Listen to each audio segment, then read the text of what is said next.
Welcome to Belly Dance Alchemy, a captivating blend of the best elements of career and professional development and the magic of belly dance. I'm your host, Kelly Nottingham. Ready to make your day job sparkle and your dance life grow in new and inspiring ways? Well, let's see what we can brew up. Hi, listeners. I am so excited about today's episode. I've been waiting for a while to do this one, and I guess the time's right.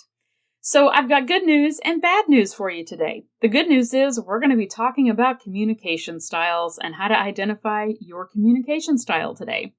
The bad news is there's not really a way to do that scientifically, no matter how many assessments or quizzes or style inventories that you take. But the additional good news is that we can still work with style inventories and assessments, including the little super quick version of one that we're going to do today, to understand ways, plural, ways that we may communicate, depending on lots of different variables in the situation that we may be in. Now, it may surprise some of you to hear me say that assessments for personality or work style or communication styles aren't really effective. After all, I've been teaching several different types of communication style assessments for years in my corporate work. I'm even certified in some of them. So really what it comes down to is this. Personality and communication assessments, in my opinion, have two big issues. First of all, the human personality is exceptionally complex, and there is lots of discussion in the field of psychology that has been going on for hundreds of years. We've been trying to figure this out over the course of thousands of years, how to best understand the makeup of the human personality. And the thing is, when we try to put ourselves into a box to say, I am this way or I am that way, well, it depends on a lot of different things. I mean, I'm sure there are days where you feel maybe more introverted than extroverted, or days where you may feel super persuasive and influential, or days when you feel more organized. The human personality and the ways in which our personalities manifest in the world, including in our communication, is extremely complex. So putting ourselves into a box to say, I am this way, ignores the fact that our style can change and fluctuate based on the context, on the content of what we're trying to communicate, the people who are involved, the situation, the subject matter, and so on. So it's truly impossible to categorize someone as one specific way and expect that to work for all the situations that that person faces. Now, the other big issue with personality assessments of different kinds and communication assessments, including the ones that I've trained in, is that, frankly, they're not really based on super solid science. For example, an integral foundational piece of many personality assessments that are huge on the market, things like the Myers-Briggs Type Indicator, which you might have heard called the MBTI, DISC, True Colors, and so many other assessments are based on the ideas of Carl Jung. Now, Jung has been in a large part discredited by much of the psychological world as being kind of an idea guy, but not a let's base this in science and research kind of guy. These assessments are also very subjective, meaning that we take a quiz, we read and answer the questions, and we interpret the results for ourselves. And even if we don't interpret the results for ourselves, there's another human being interpreting the results. So I'm sure you can start to see the problem with this right away. Yes, we may know ourselves fairly well, but we also have a lot of difficulty identifying our blind spots. Someone, for example, who has a narcissistic personality won't necessarily identify themselves as being a narcissist. Instead, they're just going to say that they're awesome. Or a person who comes across as really aggressive to others may actually see themselves as just being assertive.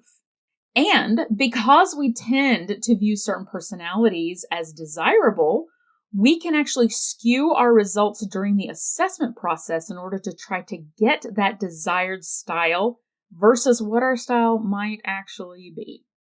Now, to build on this, just as a super quick side note, if you are a hiring manager or you're in HR, please be extremely cautious about using these types of assessments in your hiring and management processes. If you're currently in a workplace that does use assessments like this for any type of HR decision making, please go back and look at the assessment provider's guidance around this.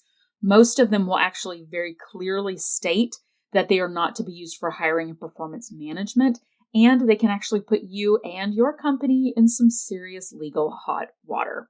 Okay, side note over, and back to the good news. Now, just because these types of assessments may have some issues, it doesn't mean that we have to give up on them completely. They can still help us understand ourselves and others and communicate more effectively if we approach them in a healthy way. So here's how I like to think about them.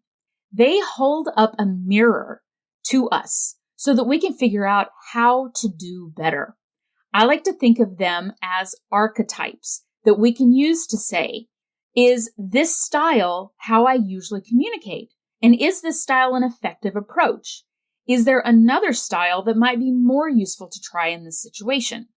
This approach allows us to see communication styles and any type of personality assessment as lenses to observe ourselves and others in a more objective way. And it can hopefully take out some of the ego that can be associated with identifying the good with our particular style and avoiding looking at the drawbacks of our style.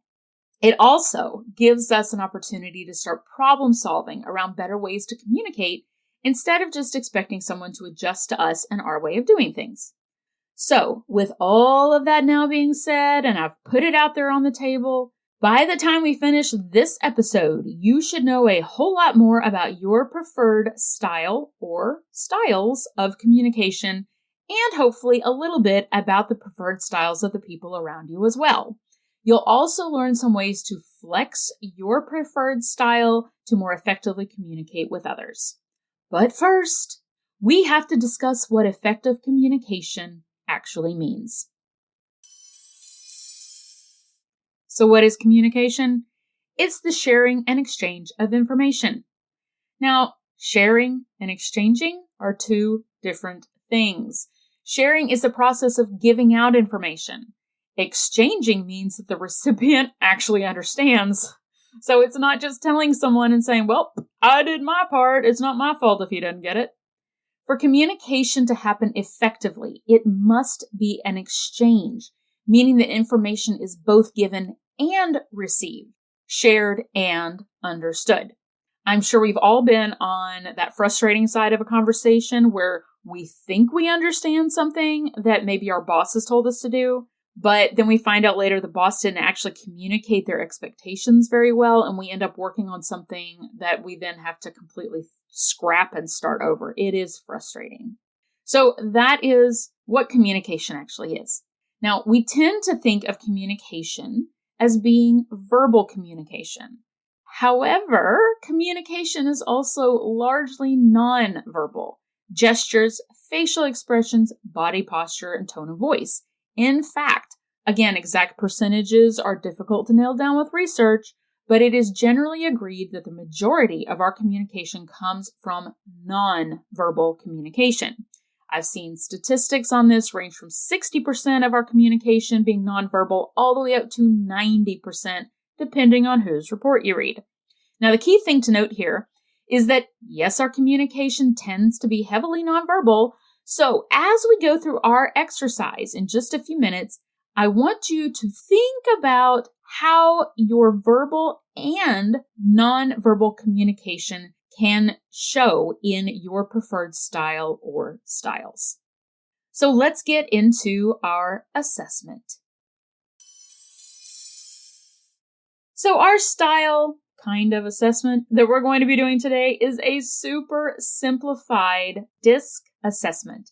DISC, spelled D-I-S-C, is one of the most popular communication and personality assessments available today and is frequently used in a corporate setting to help teams work more effectively together.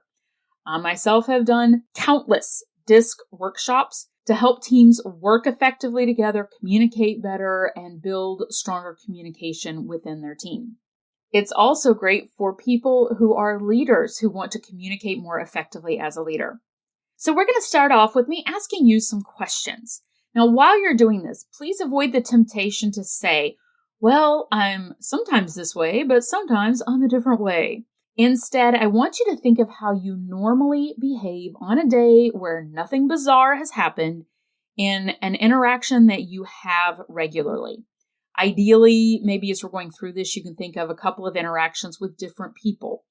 The goal here is for you to understand what I like to call your factory default settings. You want to understand, on average, where your natural tendency lies. So, we're going to start by looking at 2 dimensions, or if it helps you to think of it this way, 2 different spectrums. So the first, fast-paced on one end of the spectrum and moderate-paced on the other end of the spectrum. Fast-paced folks have a high energy level. They tend to be very active, to be outspoken and assertive. They're comfortable with risk. These are the let's do something about it kind of people. Now, on the opposite end of that spectrum, we have moderate-paced people. These people have a lower energy level, a calmer energy level. This can show up as being more internal or reflective and less assertive. These folks may be less comfortable with risk. They are the let's think about it before we do anything kind of person. So where do you fall on that spectrum? Do you fall more toward the fast-paced side or more toward the moderate-paced side? If a situation came your way, what's your first gut response to how you'd react? Would you jump into action, fast-paced, or would you think first and then do, moderate-paced? So that's spectrum 1. The next dimension is skeptical on one end and accepting on the other. Now, the skeptical end of the spectrum, these people tend to question things. They tend to be naturally a little bit more cynical. They may challenge others either outwardly or inwardly. Maybe they don't want to say anything out loud. People who strongly align on this end of the spectrum tend to want data and information. Now, on the opposite end of this spectrum is the accepting side. These people tend to be trusting of others. They tend to show outward signs of friendliness. They want social harmony and they value empathy. These are people who enjoy connecting with other people. So where do you fall on that spectrum? If a situation came your way, what's your first gut response to how you'd react? Would you question whether things will work out, or would you focus on making sure everyone cooperates together? Skeptical and accepting. So those are the 2 dimensions or the 2 spectrums that we're going to be talking about today. I want you to identify which side of those 2 lines that you would be on, either the fast-paced, high-energy, assertive risk-taker, or would you be more on the moderate-paced, internal, reflective, and risk-averse person? Figure that one out, and then ask yourself, would you be more of the questioning, skeptical type or the trusting, empathizing type? We're going to talk about each of these preferred styles. So let's start with those fast-paced types. Now, if you said, I am fast-paced and I'm more on the skeptical side, then you are a dominance style or a D. If you said that you're fast-paced and accepting, then you're more of an influence style or an I. Now let's go to the moderate-paced types. If you felt like you were more moderate-paced and accepting, then you're a steadiness style or an S. And if you were moderate-paced and skeptical, then you're a conscientiousness style or a C.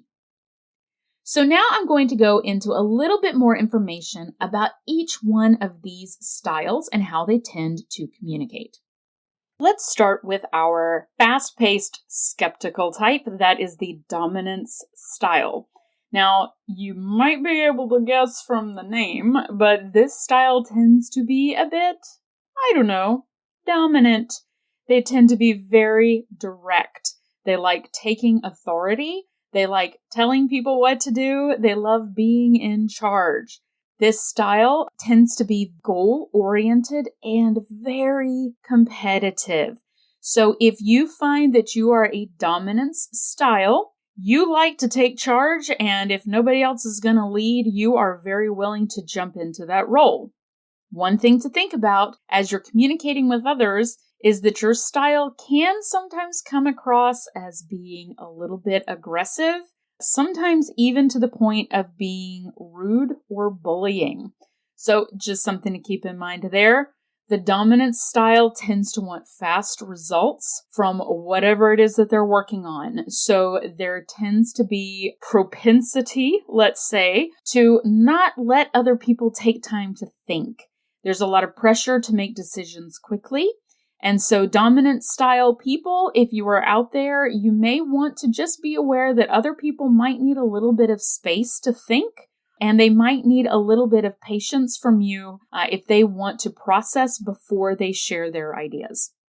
All right, so that was our dominant style. Next to our other fast-paced style, but this is the fast-paced accepting type. This is the influencing style, the I style. Now, this style, you folks are very people-oriented, and influencers tend to like to be the center of attention. They tend to be very upbeat, very optimistic, and very, very talkative. With this enthusiasm and drama that they bring to every situation that they're involved in, there is a tendency, influencers, to talk over people. You might be an interrupter in conversations, and you feel bad about it because you think about it after the fact, but sometimes it's like, if I don't say this right now, I'm going to forget about it. Sometimes people can be patient with that, but you might find that other people will not want to deal with that.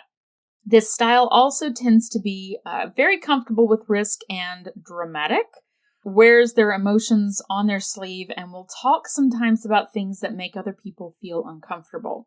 A lot of influencers don't know a stranger, which means, for those of you that may not be familiar with that phrase, it means that they approach everybody like they've known them all of their lives. And influencers, you'll talk to everybody. People who may be a bit more reserved might not know what to do with you because you may come off as a little bit unpredictable for them. They might not be sure what's going on.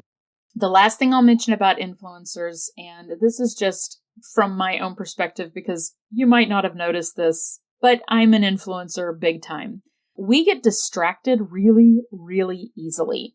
So where the dominant style tends to want to just jump from one thing to the next and get them off of the to-do list, influencer types will skip from one thing to the next in a very distracted way. So if you're communicating to someone and you find that you're getting lost frequently in your own brain and the stuff that's coming out of your mouth doesn't make any sense to the person that you're talking to, you may need to focus more on getting across your key points first and then filling in around it.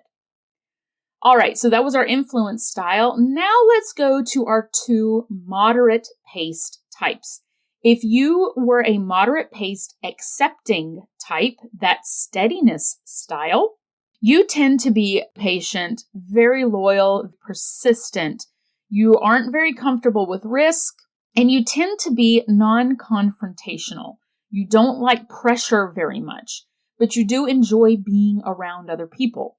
As I mentioned earlier, the steadiness style tends to be the harmonizers of a group.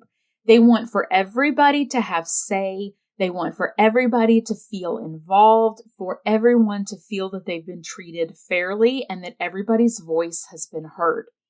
Now, because this style tends to be moderate paced, and you're going to hear me talk about this with our conscientiousness style as well, the steadiness style likes to take time to process how they're feeling about a situation before they speak.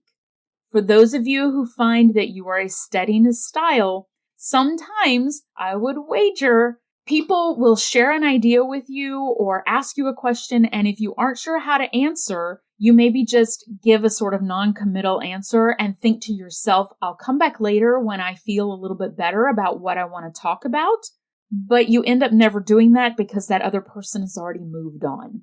So steadiness style, it is fine that you like to take time to process. That's wonderful. And there's absolutely nothing wrong with it.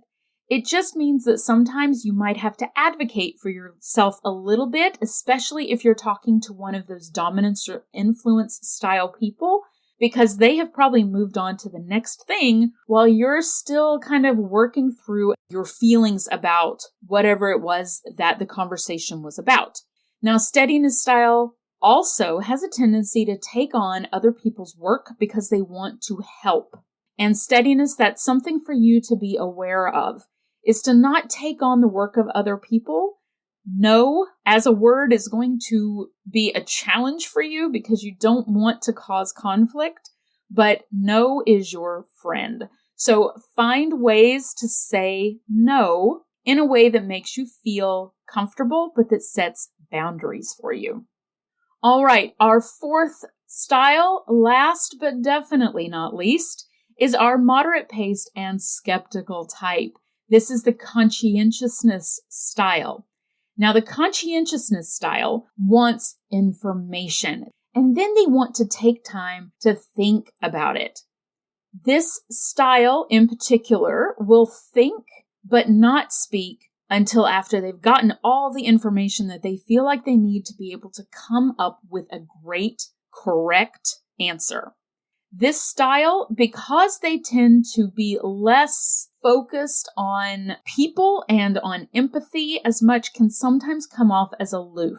It doesn't mean that they aren't friendly, nice, wonderful people, and conscientiousness folks listening, I want you to hear that.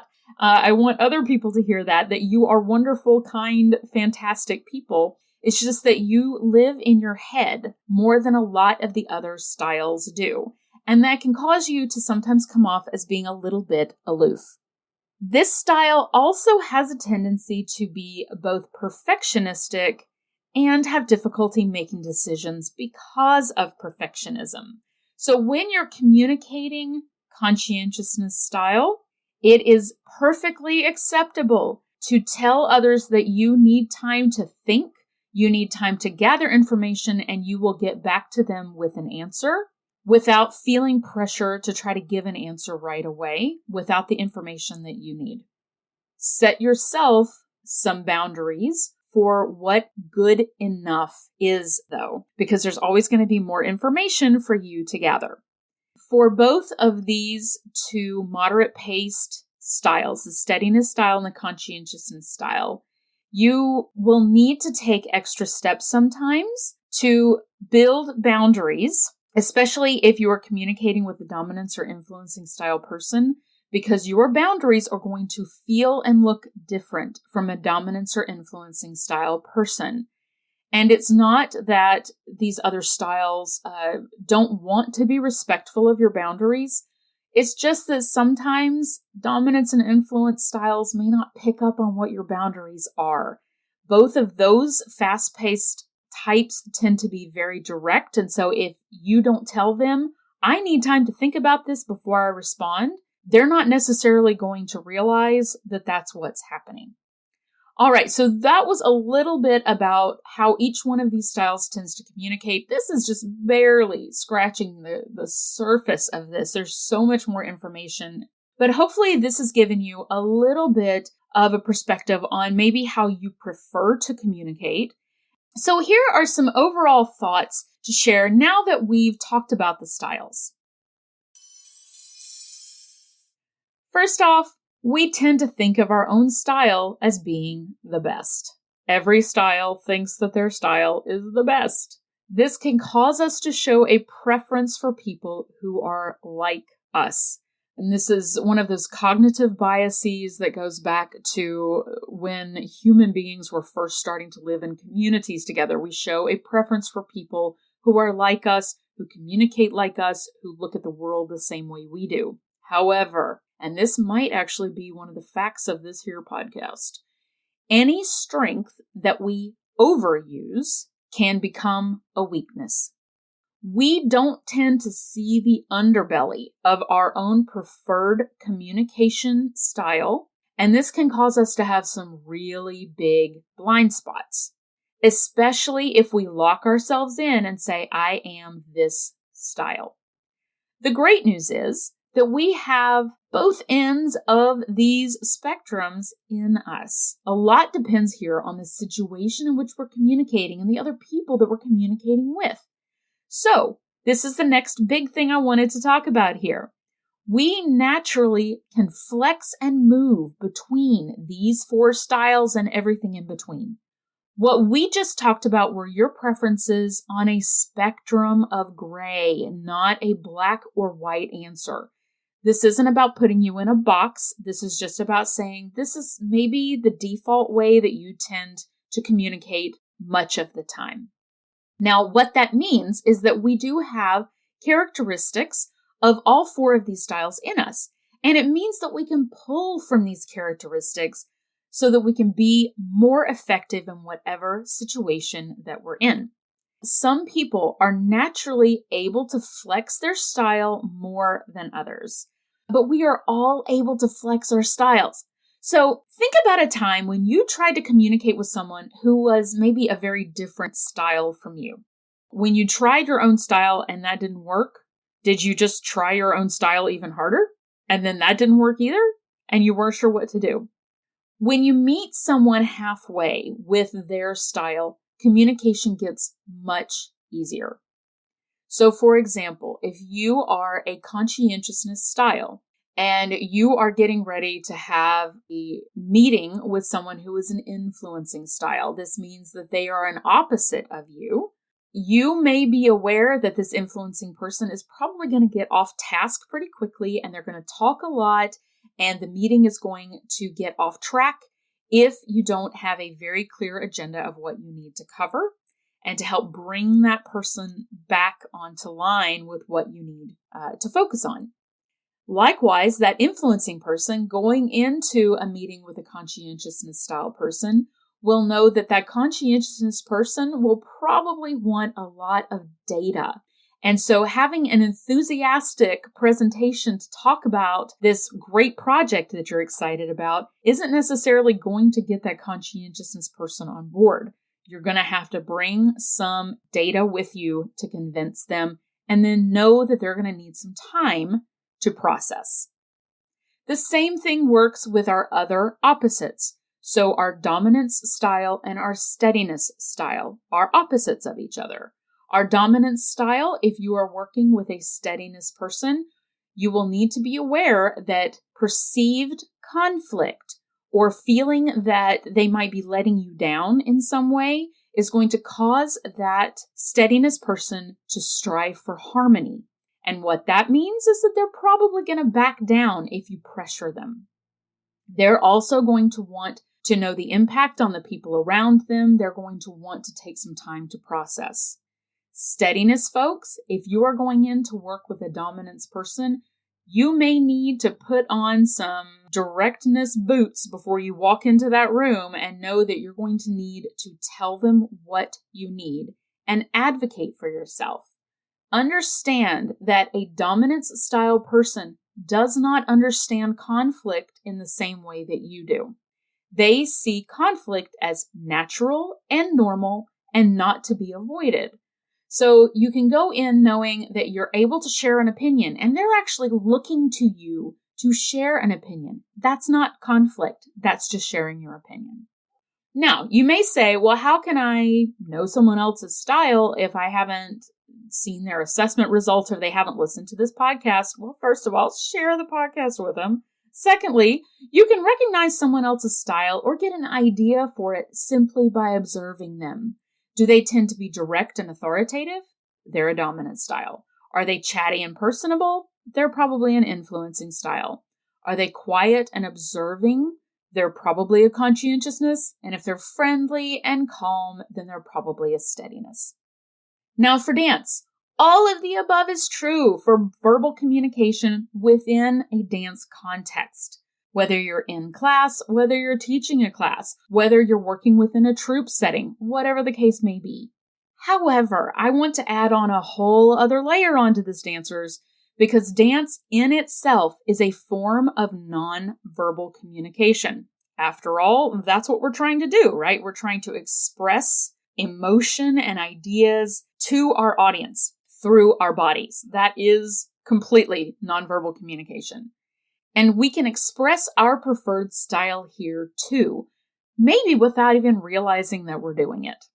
So if you are a dominance style dancer, you will be driven, you will be very confident on stage, and you will want results. You may be more likely than most other styles to want to enter and win competitions. It may cause you to be very competitive with other people in your dance school. And you may be the type that wants to wear super bright costumes. You want to be front and center in every performance that you do. Influencing styles. You tend to be very charismatic and energetic, and you focus on freedom on stage. Your goal is to share your love and your excitement with the audience as much as possible, and you're going to give every ounce of energy that you have to the audience who's watching you. Conscientiousness style as a dancer is going to be very detail-focused, very analytical, and will want data and information. The conscientiousness styles are our researchers of the dance, and they're going to want to know that things are right with a capital R. Our steadiness style as a dancer tends to be very patient and cooperative and wants stability in dance. So our steadiness style most likely enjoys dancing in a troupe setup versus dancing by herself or himself because you like that whole group community feel and you want everybody to get along. You love the synergy that comes with dancing in a group. All right, so there are benefits to each one of these style approaches to your nonverbal dance communication, but there are potentially challenges as well. So here are some questions for you, dancers. How does my preferred style affect how I approach the dance overall? So in practicing, in classes, and so on. How does my preferred style show when I perform? So for example, do you perform specifically for people of your own style, maybe without even realizing it? What could you do to exhibit other communication styles in your dance to appeal to all of the communication styles who are sitting in your audience? All right, it is time to take this one for a final spin. We have covered quite a bit in this little tiny mini communication styles workshop. I have so much more information on this and it pains me to stop here, but I don't want to make this too terribly long. So here we go with our wrap up of this episode. Over the next few days, become an observer of yourself. So how does your preferred style show up in how you communicate? In what situations maybe does it come out stronger than it normally does? In what situations do you maybe see other styles trying to come out? Now think of a situation that you're currently working through. Maybe it's with someone that you don't seem to be communicating very well with. How could communicating by flexing into another style help the communication along? All right, everyone. I hope that this has been an informative and fun episode for you. I would love to hear your thoughts, your ideas on this. If you have ever taken any of these style assessments and you want to share your thoughts on that with me, please feel free to reach out to me. I would love to hear from you, and I will talk to you all soon. Bye.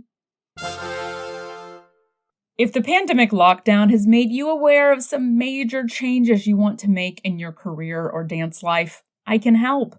Maybe you realize you hate your current job, or that you're holding yourself back from making a big life change that deep down you really want. Now is the time to start building momentum for the future. I've spent my career in professional development and training at Fortune 100 companies, leading training initiatives and coaching people from frontline employees to executive-level leaders to improve their relationship to their work, their colleagues, and themselves. If you think some non-judgmental support and gentle nudging would help you to get going, give me a call to discuss one-on-one coaching and consulting. If your organization or company is ready for an injection of new ideas, energy, and practical tools to improve company culture and efficiency, let's chat. I have off-the-shelf workshops ready to bring to your organization on topics like effective communication, change management, presentation skills, and a suite of leadership development workshops, just to name a few. Custom workshops are also an option. For a 30-minute complimentary consultation, email me at bellydancealchemypodcast@gmail.com, go to bellydancealchemy.org, or reach out to me on LinkedIn or via the links in the podcast notes so we can see if I'm a good fit for your needs. Well, thanks for listening.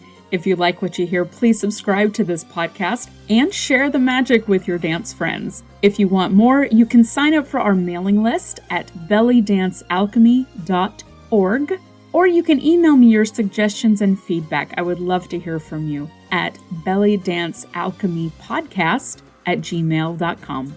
Bye.